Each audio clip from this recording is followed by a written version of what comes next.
Hello and welcome to the Alchemy Sisters. You are here with Mandee and Jennie. Hey, Jennie, how are you doing today? I'm doing pretty good. How about you, Mandee? Can't complain. I am in the Northeast. I'm in New Jersey, and it's our first week of like a lot of humidity. And I've been noticing I need to water my garden a little bit extra because it's been getting a lot hotter. And I'm just enjoying welcoming in summer. Excellent. It's a beautiful day here just north of Albuquerque. The sun is out, the sky is blue, and there's beautiful flowers out, and the cactuses have mostly bloomed, but there's still a ton of flowers blooming. So it's just a beautiful, magical area here, and I'm enjoying myself. I'm really excited about our guest today. It's one of our I personal friends, Shannon Connell. Do you want to introduce her, Mandee? Absolutely. We're just really excited to hold space with our friend Shannon. She is an author, yoga teacher, Reiki master, and so much more. Welcome, Shannon. How are you today? I'm doing well, thank you. Uh, Happy we're to be here. so we are so excited to hold space with you. We are pre-recording this show because as Mercury retrograde would have it, we had a little mix-up when we were supposed to go live with Shannon. So we're really excited that she came back on and she's gifting her energy to us and our listeners. Shannon, can you tell our listeners a little bit about yourself and your magic you're currently sharing in the world? Yeah, I would consider myself a experiential educator. For me, it's all about kind of supporting people to have their own direct experience, whether it's through yoga, energy healing, or counseling and therapy services. My main goal in my career and my life work is to merge the two schools of thought of spirituality and science. So my background has been eclectic. I learned a lot through nature as a firefighter, a raft guide, a yoga practitioner and instructor. And all these schools of thoughts really helped me develop into a more conscious, compassionate woman. So I decided to get a more Western education to kind of help support and communicate that these practices are actually science. So my research in graduate school as a health psychologist have been in mainly the nervous system, biopsychology, and a lot of neuroscience. So my goal was to get the education and the linguistics to help communicate these magical schools of thought to get more accreditation to those that think a little more logically. So that's kind of been my goal. I just believe that experiential education and the experiences we have in life is actually a process of research. And, you know, we just, as a yoga instructor, I'm just trying to help others research the field of study, which is figuring out who we really are and healing ourselves so we can integrate back into our true nature, which is love, peace, joy, and to help others realize the interconnectedness between all beings and all things that we're sharing this planet Earth with and the universe with. That is beautiful. I love that, Shannon. I love your devotion and I love your energy. And you just had a book come out. Do you want to tell everyone about that? Yeah, thanks. I just wrote a book called The Alchemy of Yoga, a psychology akin to magic. And, you know, it's all about spiritual activation. We must act. So the practices of yoga, the techniques of yoga, or Reiki, energy healing, I think prepare our bodies, prepare our nervous systems so that we can be more receptive and plugged into our higher states of consciousness and being. I love that. I appreciate that. And I'm going to get a copy of the book. Is it in physical form as well as can people get it like on their Kindle, or is it one way or another? Right now it's just in a PDF. I Mhm. just released it during the pandemic. I thought it was a way to communicate and share the teachings of yoga with my students while the studios were shut down. So I recently just released it to my students as an offering. It is hopefully in a process of being considered with a publishing company. If you are interested in it, I can kind of share information on how to get in touch with me through my website, which is shannonconnellhealth.com. And you can just reach out to me through that contact page, and I'd be happy to share it with you in the PDF form. Wonderful. Thank you for your life's work. And you are just outside of Boulder, Colorado right now. Is that true? Yes. Yep. I've been in the Front Range area for about 7 years. I have spent a lot of my life in spiritual and sustainable communities, most recently at the Tree of Life Rejuvenation Center, where I was teaching yoga for a pivotal leader in our community, Dr. Gabriel Cousins, and it's a raw foods community. So I was growing food organically, and we would have a lot of people come for spiritual healing, physiological healing. We did a lot of research there in how natural foods, meditation, yoga, reconnection to spirit can heal our physiological bodies. I observed people with cancer, diabetes, all sorts of chronic illnesses evolve and heal and come back to life. So I kind of go in and out of rural and urban environments to share my teachings and to grow as a practitioner. Fantastic. You know, that's what we're all about here on the Alchemy Sisters, and experimenting with like different modalities for each person and individual and what's going to work, you know, for that person. And it's so incredible that through your life's experiences, you've been able to witness this now firsthand and seeing what different modalities can do for people. That's incredible. What are some of your favorites or some of your techniques that are rising a lot in you now, or you chose to write about in your book? Yoga has been with me ever since I was a little girl. I think for me, when I was young, I kind of came in just having a strong desire to know God. And when I say God, it's free of any codifications or religious training. It's just a name I'm comfortable with. So you can find a name you're comfortable with, whether it's consciousness, the goddess, whatever works for the listener. But I just came in with this intense desire to reconnect, being empathic and kind of seeing and feeling so much of the energy around me. And yoga was the first technique I came across that helped me discern what energy was mine, what energy was from the world, the collective karma and energy around me. And it's just been a technique and a practice that has helped ground me and helped me to become a clearer channel so that I can be of service and do my life's work here. I truly believe that when I do what I can to uplift the lives of others and other beings around me, that it uplifts my life and helps me better connect to my spirit and the greater goodness. Mandee, don't you think we should have a specific retreat for yoga in some of our festival and venue events that we're throwing in the future? Don't you think that would be super awesome?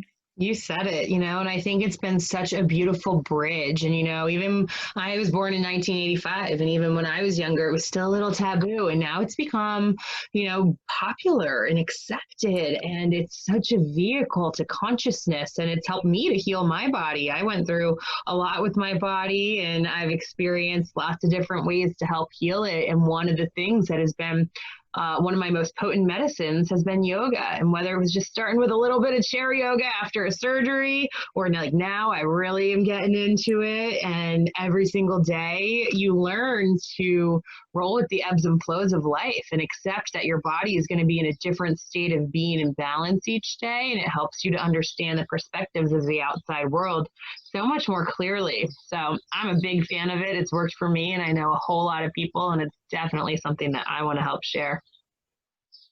As a body worker for 18 years, I've led a lot of people to, if not yoga, just stretching in general. So important to do, so important to stretch the muscles, so important to stay limber. I would recommend it to everyone, even if, like Mandee said, if you can't get up and move around, you can sit in a chair and maybe do some yoga, or maybe do some light toe flexes, anything to move the energy of the body and keep it from getting stagnant is so important. It's just wildly important. I'm glad you're doing your work. It really invites me to ask Shannon a little bit. I'm a huge fan of merging science and spirituality as well. And I believe that's a big mission of a lot of the Wayshowers and light workers at this time, but it's uncharted territory in a lot of ways. And energetically, Jennie and I always talk about seeing, traumas and dramas get stored in the muscle bellies and at a cellular level and whatnot. What have you come across in your scientific research, and how do you like to discuss that concept, Shannon?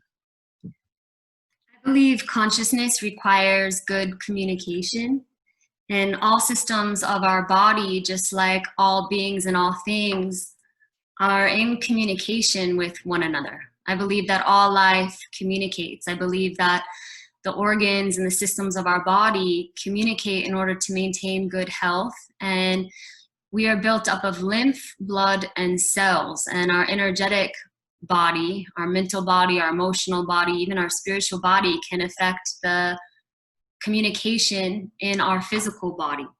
And I believe that the practice of yoga can help heal the body and the nervous system to bring about more self-awareness, more confidence, and more personal will to continue the practice in healing ourselves.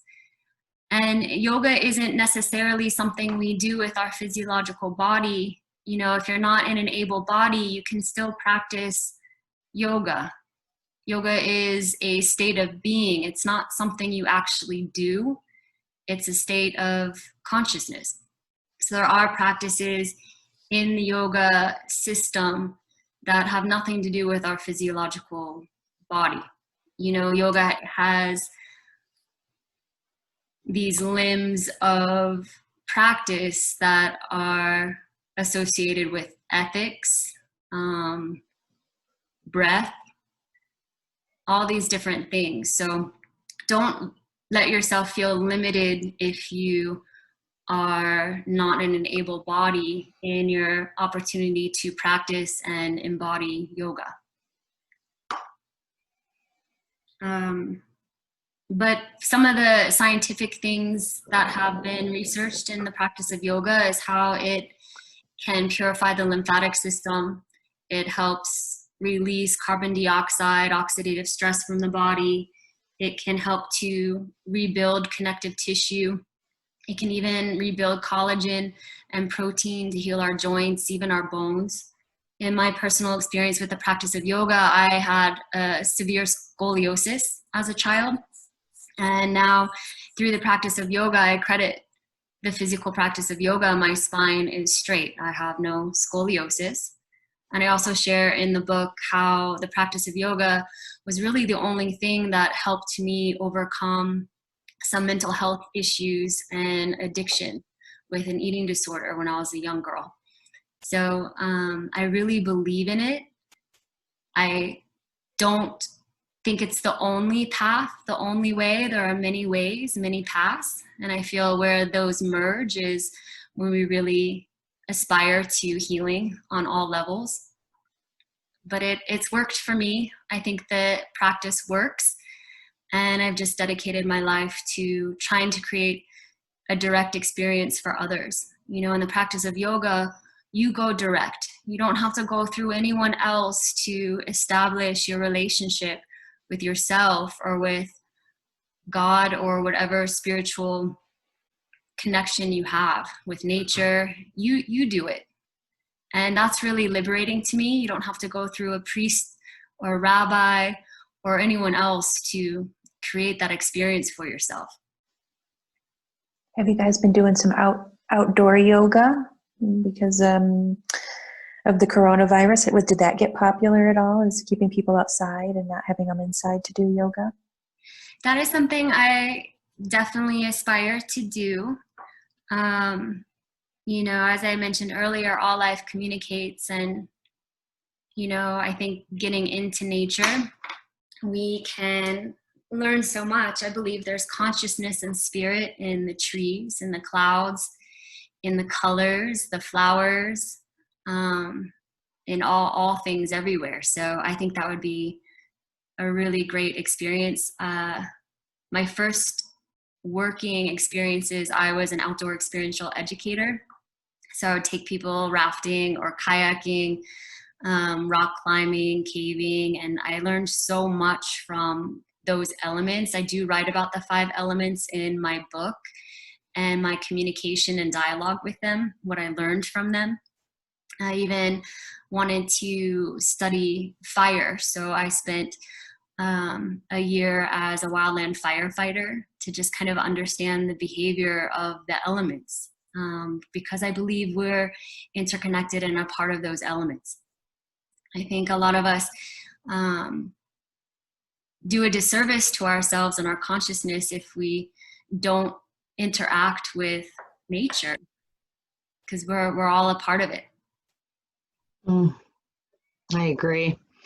I wholeheartedly agree. And I try to each day set my own life just with an intention of being like one big moving prayer, because I just feel so a part of it all the time.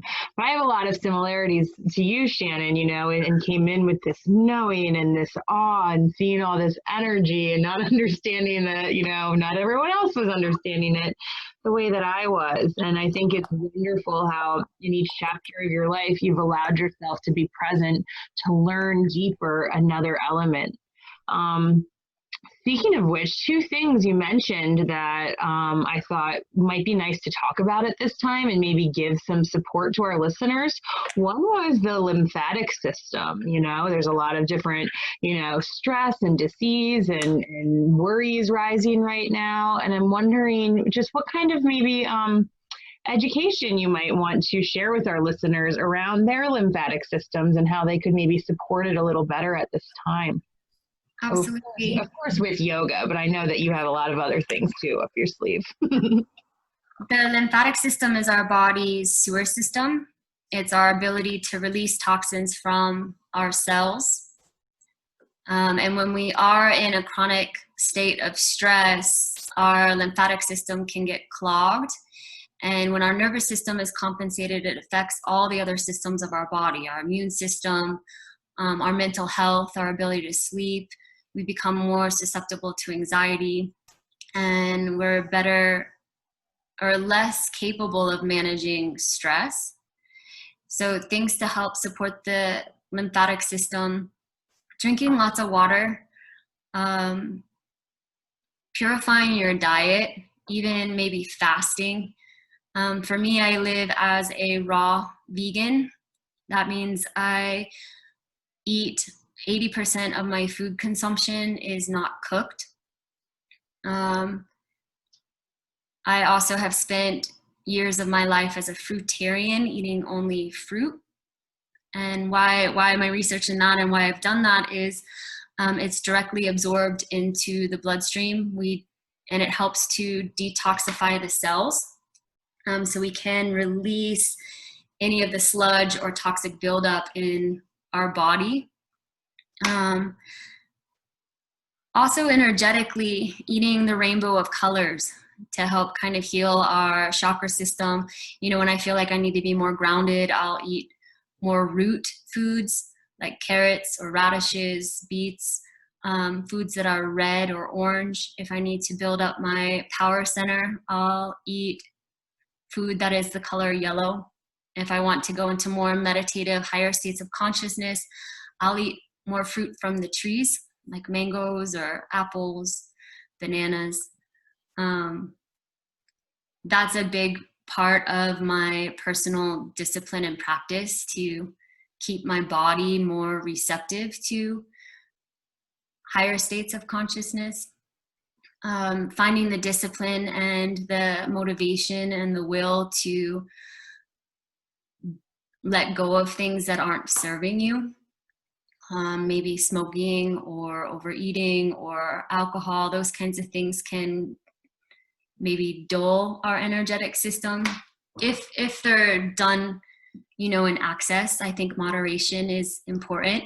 So if you want that chocolate cake or you want that glass of wine to celebrate, the goal, I think, is to enjoy and celebrate life. I think having a human birth is a very elevated destiny, because we do have this different component of intelligence and a great opportunity to find freedom and peace and love and reconnect with our true nature while we're here. So yeah, those are some practices. Breathing practices can help calm the nervous system.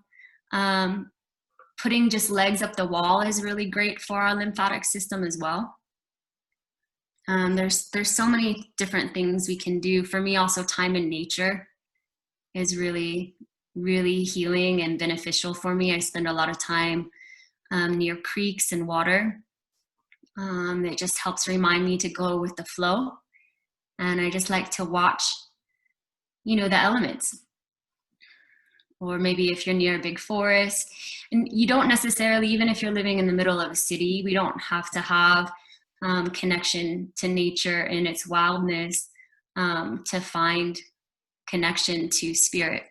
You can go into meditation, just close down your eyes and ask to be receptive. And you have to have a lot of resilience and a lot of restraint when we show up to those places, because sometimes in our consciousness we may have anger, we may have jealousy, we may have fear, because of our exposure to what's happening in the world around us and the current events. So we have to have that restraint to kind of use that energy. And that takes a lot of boldness and bravery to do that, free of the gossiping or putting it on anyone else, to just kind of get clearer. And I think the clearer we get physiologically, the clearer we can get psychologically, spiritually as well. So I just try to incorporate all those levels, my physical, mental, emotional, and spiritual levels, to become a better, more receptive channel for divine grace. Shannon, so sorry, Mandee. Shannon, have you ever practiced Tai Chi, or have you ever taken any Tai Chi classes in your body movement experience? Ooh, good question. Yes, I've worked in my goal to kind of merge spirituality and science. I have worked in hospitals, in integrative health centers. I worked for a pilot program out of Steamboat Springs, Colorado at Yampa Valley Medical Center. And we had services to patients there where there was Tai Chi, yoga, free counseling sessions. We even had Reiki there, where I would, as the Reiki practitioner, go. Mostly I worked with women in labor. I would go in and just offer Reiki, or even before surgery, we would gather family members, the patient, the surgeons, the doctors, the nurses, and staff together to hold a prayer or whatever, was in alliance with the patient and the patient's family's beliefs. So those kinds of things I found incredibly beneficial. I have practiced, and I think it's something I will practice while I'm in this body and as I continue to age, because it's just such a fluid motion on the joints. But what's so exciting is there's so many things to learn in this life. So I just want to encourage people to not stop learning. We can learn a new language, we can take an art class, we can learn a new instrument. I think I am now 40 years in this body, and I observe in my peers around me kind of surrender or a defeat of not wanting to learn or being excited about life anymore, just getting a little caught into the drama of what's happening in the world around us, the economics, the politics, etc. And I just want to encourage people to find the joy in life, and I'm encouraging myself to do that as well. So yeah, that is something I would like to learn more, Tai Chi.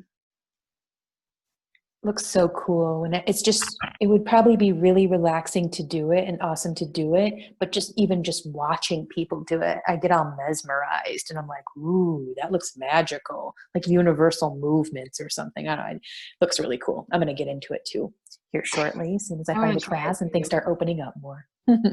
Yeah, I haven't experienced it yet either, but I've heard such good things about it. And Qigong, so I think I want to invite both those in. Maybe you and I will make a TikTok Qigong video for the people. Who knows? Shannon, I had another question for you. When you were talking about the anger and jealousy and fear, I was wondering if you in your book have touched on it or think about it, the scientific effects of that and like the study of the vibrations around that and what that looks like. Yeah, I do talk about it. You know, for me, my goal is to try to live life in devotion. And for me, that means kind of no complaining.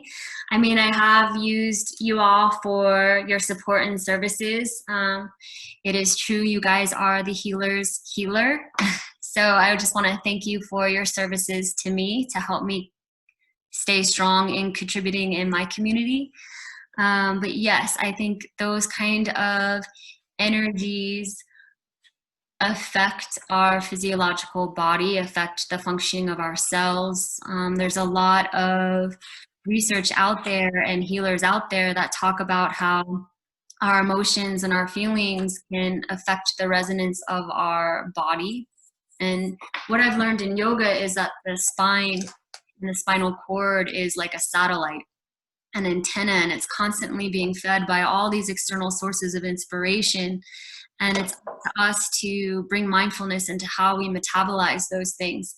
So, and it's hard to discern and hard to clear and do that work. But it is very important. And one of the things I do with my clients is if there's a negative energy or maybe something that's been kind of ingrained in your emotional body of perhaps I'm not good enough, all these things, it's helpful to work with mantra. And mantra is purposeful thought coordinated perhaps with the breath or just purposeful thought and positive affirmation. So what I do is I try to coach people into identifying the feeling that has been kind of keeping them stuck or hurting them, and then shifting it to the positive opposite feeling and asking spirit, God, to trace back that negative feeling of, let's say, insecurity through all DNA, through all lives, past, present, future, coexisting really, and ask for support in shifting it so we can arrive to the present moment feeling confident and choosing to feel that confidence. So that's one way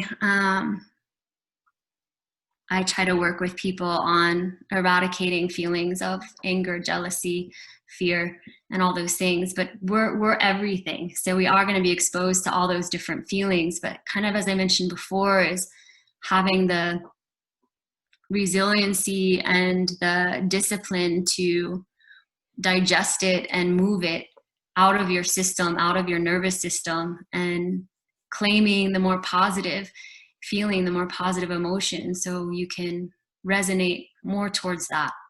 I mean, it is a responsibility. You know, it's a responsibility to become, you know, responsible to the energy that we are running, not just for ourselves and our own happiness, but for uplifting the collective energy that we're all experiencing in our world right now, because we're not separate. I think, you know, I find a lot of peace in the law of unity. that's bringing me to peace right now in this challenging external, experience of what's happening. Can you expand on that? What's the law of unity, like your perspective of that, and what's it bringing in for you? Sure. We're all one. I believe there is multiple perspectives, multiple truths, multiple experiences based on each and every one of us, based on our gender, our race, our culture, what part of the world we're living in, our social economic status, our social experiences. And that kind of creates our perspective and how we perceive the world around us, how we perceive our experiences and our relationships. And I think that's a beautiful thing. Yet I think we're all part and parcel of a collective. And I think when we can start to respect and have empathy and compassion for all the different viewpoints and all the different perspectives, we come closer and closer to unity, to oneness. And it is a law of nature that it is oneness. So for me, I find a lot of peace in that. And there's really no need to rush anyone else's process. We just have to work on ourselves. So for me as a healer, I don't try to force my opinions or my perspective on anyone else. I think the greatest and kindest thing I can do is be willing to understand and see how someone else is experiencing the world around them. And then if there's maybe a block or a drama or trauma, try to help them shift that perspective. I believe shifts in perspective are magic. That magic is a shift in perspective. So we change just like nature all the time. So just being open to change, releasing our resistance to change. I mean, nature doesn't fight change. Why do we as humans fight it? We can't stop aging. We can't stop these things. So the more we can surrender to it or get more comfortable with major changes like death, I think the more we can arrive to the present moment and feel free and find joy and love for one another. I love that. I've been talking about death a lot with clients. It's kind of interesting. I've had a rise of death doulas, if you will, and people who are light workers and wayshowers who are meant to shine light on, our quote unquote death process. And the shaman really is the one who teaches us that death is really just the other side of the beginning, and looking at ourselves in these more infinite energetic ways as opposed to this, concrete thing, and expanding our belief systems. And a lot of people are really rising up to start doing that job. And I always just compare a little bit to like babies come into the world like, yay, we're so excited, we throw parties, we have pictures, we do all the things, and it's this lovely celebration. But death is so different, and in many cultures it is celebrated, but in many cultures it's not discussed. It's a shadow. It's something we're afraid to go into because it does create hurt, and it does open and expand our hearts. And so I'm seeing a lot of wayshowers stepping up to the plate to help bridge that gap and to start creating some discussion around it, some new tradition around it, and bring beauty to that process. So I'm really glad that you brought that up. I think Go ahead, Shannon. Death is in each sunset, in every beginning, in every relationship end, with every move, with every exhale breath. I mean, death is all around us. So why avoid this truth? I think when we embrace death and we honor the wisdom of it, we can start to show up and really live our lives in this present moment. I mean, according to the lineage of yoga, it's like there's not death, not even of the physical body, as it's not an end. It's actually an opportunity for freedom from the clutches of what yoga calls Maya or the illusion. So for what I've learned in the teachings from the lineage and practice is the goal is to be conscious during our death, to have it be another spiritual experience. And it's important what we're thinking. It's important how we're feeling at that moment when we take that last breath. I mean, if you think about it, the first thing we do when we come from our mama's womb is we take an inhale. And the last thing all of us will do when our soul leaves the physical body, it will be an exhale. So for me to coach people, I think let's just be more mindful and grateful for our breath, and to remember that time is our most precious gift here. So let's make a positive use of our time and be more mindful in all our interactions so that we can leave a legacy here, not necessarily a building or an empire, but a memory or a feeling. And do the radical work that we all chose to incarnate at this time to do. And just remember that death is coming. So how are we living our lives today? And those are important words and things to ponder and open up your mind with, for sure. About a year ago, I was doing a reading for my now good friend Quinn, and I said to her, have you ever thought of being a death doula? And I'd never even heard the term before. It just came out of me kind of like intuitively. And she goes, I do view things a lot differently than the average person. I'm not so sad about death, and I view it in a different way. And I'm like, well, your spirit guides are saying you'd be good at it. Well, just a few weeks ago, she messaged me and she goes, hey, remember that whole death doula thing I'm interested in? I'm like, yeah. She goes, there's a school in Ann Arbor, Michigan, where it's half remote and then some of it's clinical and in person. So if anyone's interested in being a death doula, I know there's other programs and organizations out there, but there's definitely one in Ann Arbor, Michigan, that you can do most of it remote and then come in and probably finish up some clinicals and get your degree or certificate or whatever they're calling it. But what we have is the largest generation that ever existed next to the millennials. I think they kind of compare in numbers. We have the baby boomers coming to the end of their existence on this planet.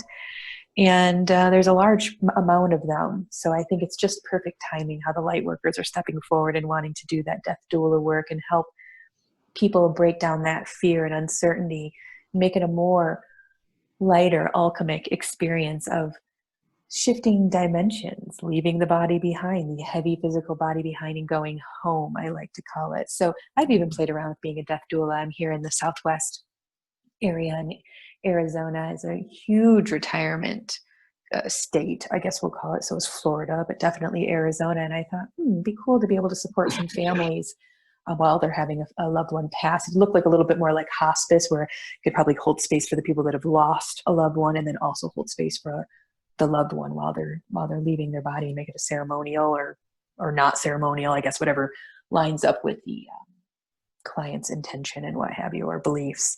It's a great opportunity for people to get into a new career, no doubt.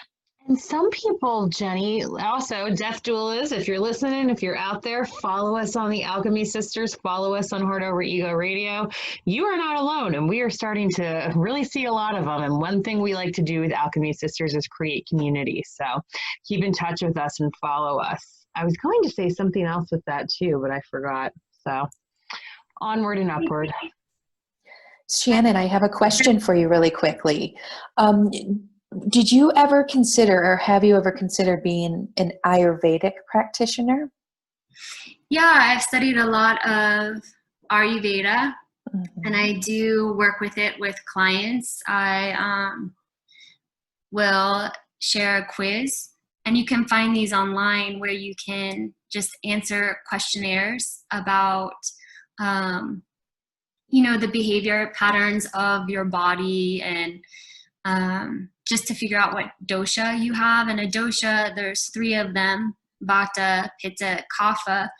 And the prominent dosha is to share with you which dosha is most likely to come out of alignment. And then based on the Ayurveda science, we can use different herbs or foods or yogic practices to bring the body back into balance. I actually write about this in my book. When I lived at the Tree of Life, Dr. Gabriel Cousins is a Ayurvedic doctor. And then studying with my yoga teachers, David Life, Sharon Gannon, who are the founders of Jiva Mukti Yoga, they also taught a lot of Ayurveda principles to me. So yes, I do work with Ayurveda with my clients. It's the science of life, and it's one of the oldest recorded healing systems that we have. It's like a medical healing system.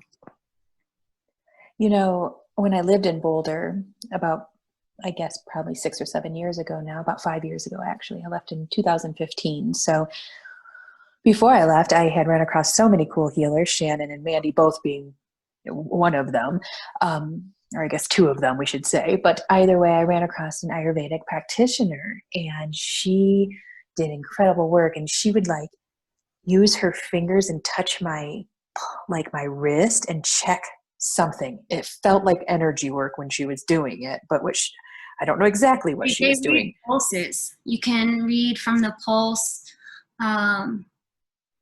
what dosha you're currently predominant in.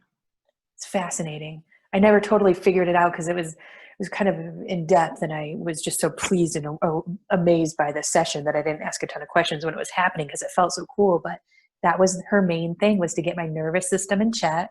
So when you were talking, Shannon, about yoga and your practice and your studies and how it really works with the nervous system, I'm like, I bet she ran across a lot of Ayurvedic understandings in her studies. You know, I would probably even consider myself a practitioner because, you know, the work of Ayurveda does focus on the principles of the 5 elements. And it does honor even the seasons, the time of day, and, you know, recommends reconnection of the person to nature and states that that is a vital part of our health. So, you know, I'm not licensed as an Ayurvedic practitioner, but I definitely use a lot of the lineage in my work and in my self-healing. I love that healing. It's well-rounded.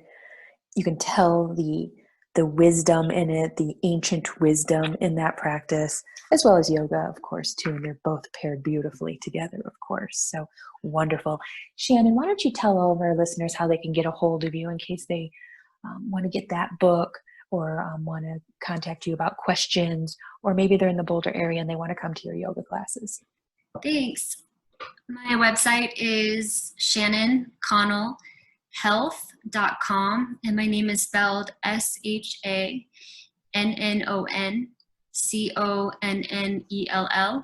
and then health HEALTH.com. You can go to the contact link, and that'll put us in direct communication via email. On my website, I have blogs, I have videos of yoga classes. I share my yoga teaching schedule. I actually start this afternoon. Will be my first class post-COVID shutdown. What I've observed, unfortunately, is several of the studios that I was publicly teaching yoga in have not survived the COVID shutdown. Many of them going bankrupt or closing for other reasons. So I think as a yoga practitioner, we're going to have to evolve and find other ways to share the practice and the teachings with one another. Currently, I am using Zoom and doing live classes, and I love the idea, and it's been with me for these past few months of incorporating more adventure yoga retreats where we get outside and practice yoga, maybe at a hike, things like that. So yeah, I'll have all that information on my website. I am on Instagram and Facebook. Instagram is at Shannon Connell Health. Facebook would be Shannon Connell. And then my email is shannonconnellhealth@gmail.com. Wonderful. Anything that you want to ask, Mandee? I'll hand it back over to you. I'm just been daydreaming about maybe we should plan a tropical event for a retreat and bring Shannon along because their image had her. Were you in Hawaii in that picture that you sent us? Yeah, because of my career choice, it has been over a decade since I had the opportunity to be at the ocean. And over the Thanksgiving holiday, my family gifted me a ticket and a room to share with my family on Maui.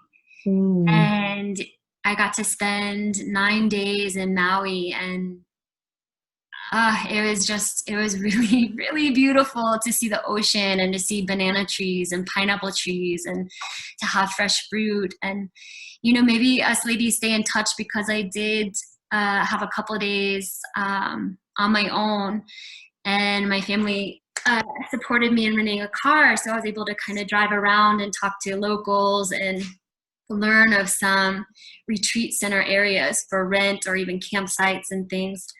But yeah, that is a goal of mine to host something at least one annually to, get that experience near the ocean again. I mean, I think there's biomacrome and energy in each environment, and I think it's important for our immune systems and our health to get out in nature, get out into the forest, get near bodies of water, just to breathe that in. I think that is good for our lymphatic system, our cells, to just have different exposures to different natural environments to give us more variety and bring in different energy. It's good for our physiological health. I got to say, when I moved to Colorado, I'd always been... I'm not sure if you saw... Oh. Go ahead. Sorry, I was going to say, when I moved to Colorado, I dried up. I'd always been an East Coaster. I'd lived in these lush green rolling mountains or at the beach, and I was always around tons of water. And when I moved out to Colorado, my inner climate changed a lot. I got bad bronchitis. I developed allergies. I felt an electromagnetic pull to the ocean. And now I've lived back at sea level for a few years now, and I feel so much more myself again. I've continued to heal more. I've emerged a whole new side business, Sea Goddess Healing Arts, if you want to follow that on Facebook, listeners. And I have to agree, there's something so therapeutic and cleansing about the salt water and being at the ocean and at sea level. I think it's really interesting how each of us can thrive in different environments, and how we, will find what environment is going to better support ourselves. For me, I do feel a pull to live near the water at some point. I feel like right now I'm in the prime of sharing my life work, and Spirit has kind of kept me in this Boulder, Denver, Colorado area. There's a lot of practitioners here. However, each one of us has our own unique expression of our work, and I'm just being guided to kind of stay grounded here for now. But I hope I am blessed and rewarded to live near the ocean as well someday. I'm sure you will be. Jennie, you experience a totally different climate than I do, but we're old. Like, I don't know. I lived in Lumeria and a lot of other tropically places. But Jennie, you are on fire when you're in the desert, right? Yeah, and I think it has something to do with my doshas, since we're talking about that. I think it has something to do with that and what I experience. The humidity makes me miserable. I become almost like half the person. Like, I'm not outgoing, I'm not pleasant, I'm not fun-loving, and I'm like, I just don't do well. Now, I'm being a little dramatic because I'm okay, I can make it, but overall, I can tell a big difference of being in humidity compared to being in the dryness. I'm more inspired in the Colorado, New Mexico area. I did live in Northern California for a year before I got to New Mexico, where I'm at right now. It didn't do it for me. It was too wet. It was too lush. I like the looks of it. It looks cool. I lived in Georgia, one of the most green, beautiful states you can find, next to right there by Tennessee. Gorgeous in Tennessee too. Beautiful to look at. Just don't do well with my energy level in that humidity. But Shannon, I don't know if you get a chance to watch or look at Facebook very often, but Mandee and I have an event going in Northern Georgia. We're having cacao ceremony. We're having yoga. We're having workshops, organite workshops, as well as psychic workshops, as well as spiritual hygiene type workshops. We're going to be layering them in. And after the show here, I'll send you the information so you can get an idea of what we're doing. We're going to be in the East for our first 4 or 5 because we got a lot of support there and we got a lot of connections, but we will be out West. So as soon as we land out West, you will be contacted to head the yoga part. And then Leah can focus on the ceremonial part. She does usually both, but I'm imagining she'd like to focus in on that ceremony if we do something big. So just know we're on our way out West. Might not be till the end of 2021 or maybe even 2022, but one of my good friends and business partners who works with us at Heart Over Ego Radio, she is into festivals and has a liquor license for the whole state of California, and she's going to come check us out in Georgia. And if she likes what we're doing, which I already know she does because she already said it, but she's going to see how we move and groove together, and she wants to add her dimension to it, which is traveling bar and liquor license for a larger festival. What was that one in Colorado? It's probably only had 5 or 6 years. Is it called Arise? I kind of see something like that, but a little different, and of course have some similar essences. But we have a friend on the East Coast who manages music, Jennie. So we're building up. So don't be surprised if we ask you to join the circus. Wonderful. Count me in. Cool. I figured we could count on you to definitely bring your passion to the table and expose it to a large group of people. A lot of us, including Mandee, and Shannon does more groups than I think Mandee and I do. I guess if you consider podcast a group, then I guess we're probably all very similar. But a lot of times it's one-on-one or sessions one-on-one. It's nice to be able to get in front of larger groups and get our message across. So you will be contacted for that. And ladies, should we wrap up our show? Is there anything else on your heart and mind you want to share? I just want to inspire all of you listening to continue to just live your life on purpose, with purpose, and be brave to stay in constant intention with your intentions and how you're interacting with one another, the current events, and the world around you. And I just want to thank everyone for listening. Thank you all for hosting me as a guest on your show. I want to thank you for your work. As I mentioned earlier, you two have been the healer's healer in my life, and I just really, really appreciate all the support that I've received from your work. So really beautiful to collaborate with you all today. Thank you for showing up and sharing your time and knowledge and heart space with all of us and doing your work in this world, sister. Like you and every single one of the light workers listening, we appreciate you and we're grateful for you. And if there's any way we can support you, we always will, because the world needs you right now and that light deserves to shine. So thank you so much for being brave enough to shine it, Shannon. And thank you so much to all of our listeners for tuning in. And thank you, Jennie, for always holding down this space with me. Yep, and I just wanted to add in, we are the Alchemy Sisters. We're on Mondays, and we are part of a larger podcast network called Heart Over Ego Radio. We are getting new shows by the week, so check us out. Follow us on Facebook and Instagram. You can also find us on Blog Talk Radio and any major podcast app. Just simply search Heart Over Ego Radio. And if you like our stuff about spirituality, you're going to love our stuff about politics. So search for our sister station, Third Eye Political Radio. We're so glad to have had this time with you. And until next time, have a lovely day. Bye-bye.